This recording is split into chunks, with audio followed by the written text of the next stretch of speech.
जासूस शब्द हमेशा से लोगों को आकर्षित करता रहा है। ये शब्द ऐसा तिलिस्म पैदा करता है जिसे सुनकर कोई भी अपने ख्वाबों और ख्यालों में न जाने किस किस तरह के ताने बाने बुनने लगता है। और अगर यही किस्सा किसी महिला से जुड़ा हुआ हो तो ये और भी ज़्यादा आकर्षित हो जाता है। आज की कहानी एक ऐसी ही महिला की है। ये कहानी है भारत की पहली महिला जासूस की।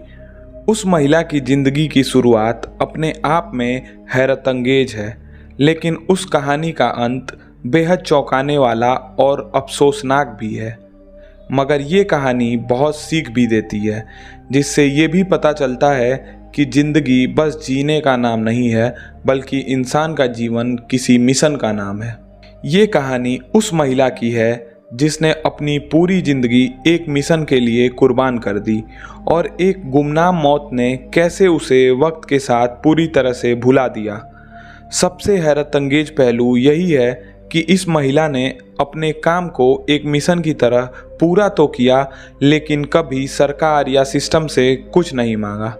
अलबत्ता जब भी कभी सरकार की तरफ से कुछ उसको देने की कोशिश हुई तो उसने ये कहकर ठुकरा दिया कि उसे ये भीख नहीं चाहिए, क्योंकि उसने जो भी किया उसे अपना फ़र्ज समझकर किया। न तो कभी पैसे या पद के लालच के लिए उसने इस मिशन को अपनाया था। ये कहानी आज़ाद हिंदुस्तान की पहली महिला जासूस की कहानी है। कहानी है नीरा आर्या की। यही नाम था उस महिला जासूस का, जिसे हिंदुस्तान के खुफिया महकमे में नीरा नागिनी के नाम से पहचाना जाता था। उत्तर प्रदेश के बागपत जिले में पैदा हुई थी नीरा आर्या। ये साल था 1902 का। एक अच्छे खासे खाते पीते परिवार में पैदा हुई आर्या को शुरू से ही खतरों से खेलने का शौक था। उनके पिता सेठ छज्जूमल का बागपत के इलाके के साथ साथ उत्तर प्रदेश में भी बड़ा नाम था। छज्जूमल का कारोबार देश भर में फैला हुआ था, इसलिए नीरा को बचपन से ही देश के कई हिस्सों में जाने और हर तरह के लोगों के साथ मेल जोल करने का मौका भी मिला। उस वक्त छज्जूमल का ज़्यादातर कारोबार उस वक्त के कलकत्ता यानी आज के कोलकाता में था।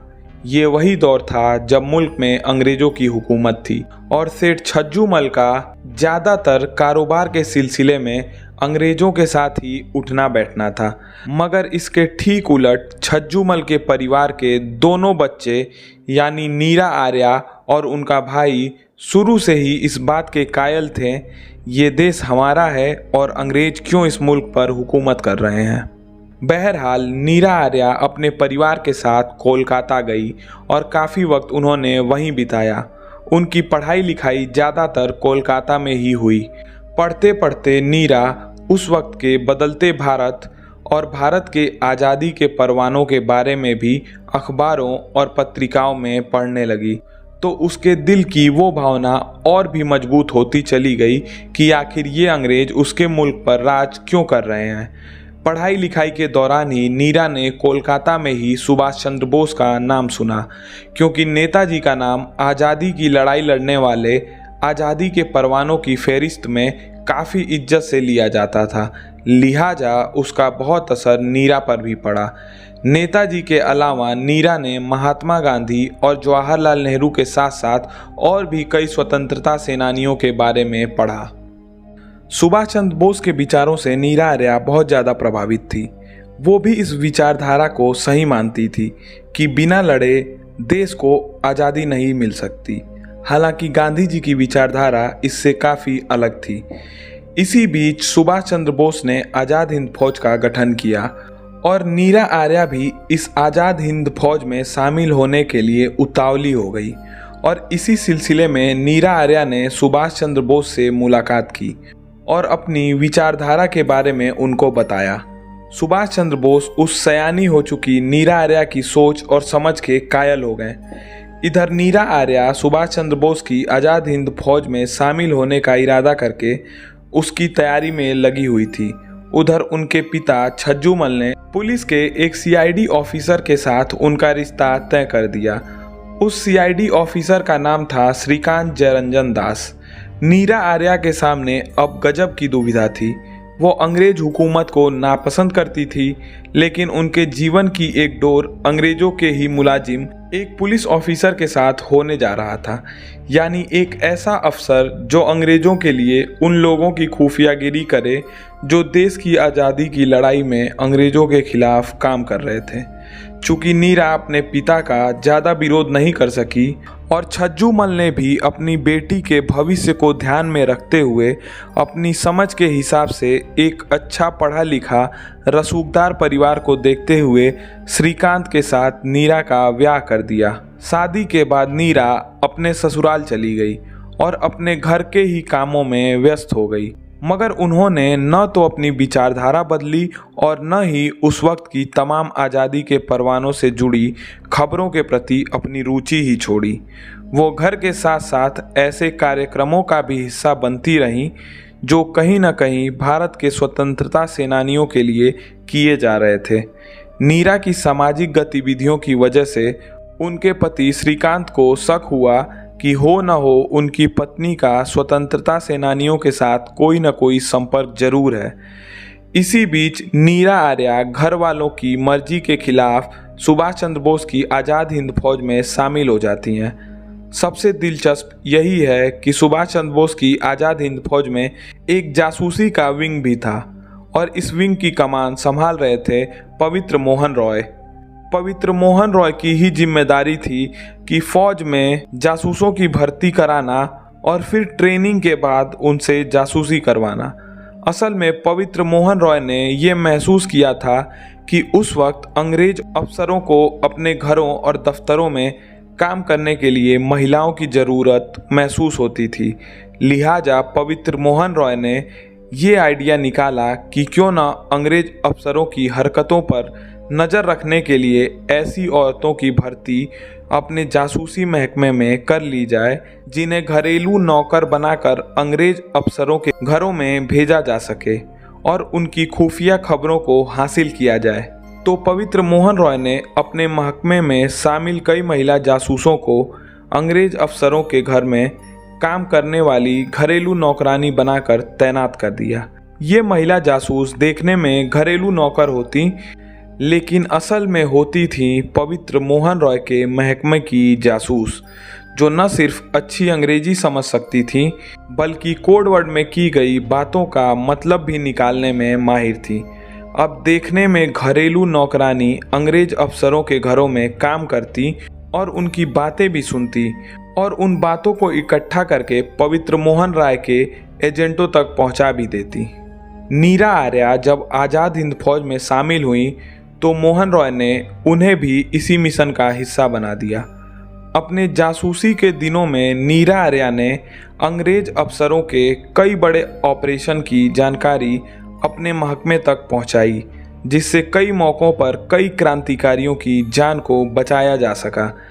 नीरा आर्या के काम से न सिर्फ मोहन रॉय बल्कि खुद नेताजी भी बहुत प्रभावित हुए और उन्होंने नीरा आर्या को देश की पहली महिला जासूस का खिताब दिया। उधर नीरा आर्या पर शक की वजह से उनके पति श्रीकांत ने पुलिस की बजाय खुद अपनी पत्नी की सीआईडी गिरी करनी शुरू कर दी।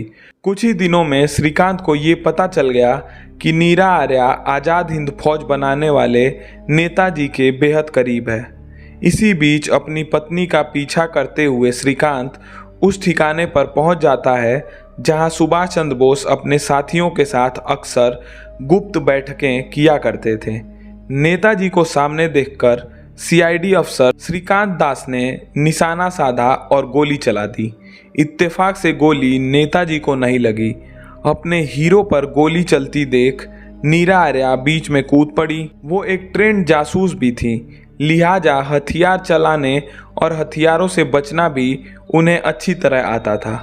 नीरा को बीच में आता देख श्रीकांत को ये गुमान हो गया कि नीरा चूंकि उसकी पत्नी है, लिहाजा वो उसके और सुभाष चंद्र बोस के बीच में नहीं आएगी। इसी गुमान में श्रीकांत दोबारा निशाना नेताजी की तरफ साधता है, लेकिन इससे पहले श्रीकांत गोली चला पाता, नीरा आर्या ने अपने पास छुपा कर रखे खंजर से अपने ही पति का कत्ल कर दिया। वो खंजर सीधा श्रीकांत के पेट में उतार दिया। नेताजी ये सब देखकर हैरान रह गए। क्योंकि उस जमाने में ऐसा समर्पण न तो देखने को मिलता था और न ही कोई किस्सा सुनने को। मगर नीरा ने अपने हीरो को बचाने के लिए अपने ही हाथों से अपना सुहाग उजाड़ दिया। तब नीरा ने जो कुछ भी सुभाष चंद्र बोस से कहा वो आज भी सुनहरे अक्षरों में दर्ज है। नीरा ने कहा था कि वो अपने देश की आज़ादी और अपने फर्ज के रास्ते में किसी को भी नहीं छोड़ेंगी, फिर वो चाहे उनका पति ही क्यों ना हो। ये किस्सा उस जमाने में बहुत चर्चा में रहा और लोगों ने नीरा को वीरांगना कहना शुरू कर दिया।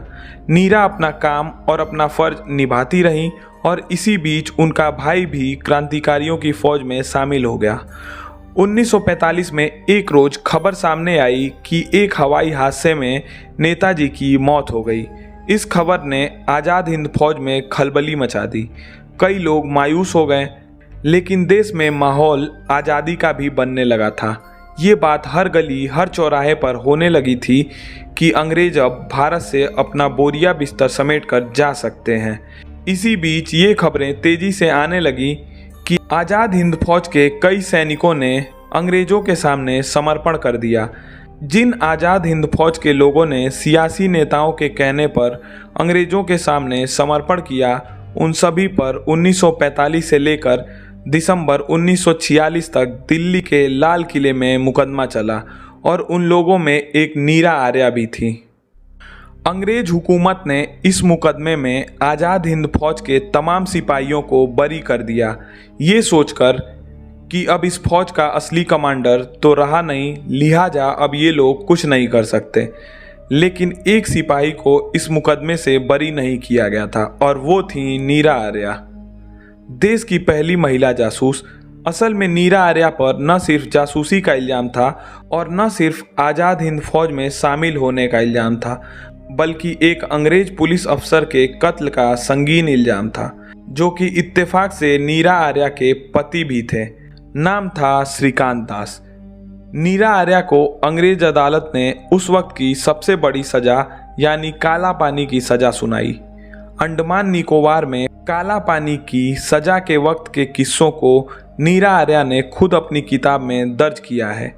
बेहिसाब तकलीफ सहने और अंडमान की जेल के जेलर की ज्यादती सहने के बाद देश की आज़ादी के बाद जब काला पानी में उम्र कैद की सज़ा काट रहे कैदियों को हिंदुस्तान की हुकूमत ने रिहाई दी, तो उसमें नीरा आर्या भी शामिल थी। जेल से रिहाई के बाद नीरा आर्या एक गुमनाम जिंदगी जीती रही। खबर है कि उसी गुमनाम जिंदगी के दौरान वो भटकते भटकते हैदराबाद पहुंच गई थी। बताया जाता है कि नीरा आर्या आखिरी के दिनों में फूल बेचती थी। इस दौरान उन्हें पहचान कर उन्हें सरकारी मदद देकर उनका भला करने वाले जब भी आगे आए, नीरा आर्या ने ये कहकर हर एक मदद ठुकरा दी कि उन्होंने जो कुछ भी किया वो अपने देश की खातिर, अपने फर्ज के खातिर किया। क्या अजीब इत्तेफाक है। नीरा आर्या हैदराबाद में जिस इलाके में एक झोपड़ी में रहा करती थी, उस इलाके को बाद की कुछ सरकारों ने ये कहकर तोड़ दिया कि ये कच्ची कॉलोनी अवैध है। ऐसा भी नहीं कि उस दौरान तक लोग नीरा आर्या को जानते या पहचानते नहीं थे, क्योंकि आसपास की कई महिलाओं को जब नीरा आर्या के बारे में पता चला तो वो उन्हें सम्मान देते हुए पैदमा कहकर पुकारती थी। पैदमा असल में दो शब्दों से मिलकर बना है, पेदा और अम्मा, जिसका अर्थ होता है सबसे बड़ी माँ यानी सर्वोच्च माँ। बहरहाल आखिरी वक्त पैदमा यानी नीरा आर्या ने हैदराबाद में ही बेहद गरीबी और तकलीफ में गुजारा और 26 जुलाई 1998 को हैदराबाद के उस्मानिया अस्पताल में नीरा आर्या और देश की पहली महिला जासूस ने आखिरी सांस ली। तो ये थी आज़ाद भारत के पहली महिला जासूस की कहानी, जिसने देश के लिए इतनी बड़ी कुर्बानी देने के बाद भी अपने आखिरी के दिनों में गुमनामी की जिंदगी जी और सरकारों के द्वारा खुद की झोपड़ी से भी बाहर निकाल दिया गया। ये देश का दुर्भाग्य ही है कि हमारे जासूसों की कोई कद्र नहीं होती। ऐसे कई किस्से हैं जिसमें सरकारों ने अपने जासूसों को अपनाने से भी मना कर दिया, भले ही वो जासूस अपनी जान की बाजी लगाकर दूसरे देश में जाकर देश के लिए सब कुछ करते हो। ये देश का दुर्भाग्य नहीं तो और क्या है। आपकी इस पर क्या राय है कमेंट सेक्शन में ज़रूर बताइएगा। तो आज की कहानी को यहीं समाप्त करते हैं। उम्मीद करता हूँ आपको ये कहानी बेहद पसंद आई होगी। अगर कहानी पसंद आए तो वीडियो को लाइक और चैनल को सब्सक्राइब कीजिएगा। ऐसी ही कहानियाँ हम आप तक लाते रहेंगे। फिर मिलते हैं एक और नई कहानी के साथ। तब तक के लिए नमस्कार, धन्यवाद।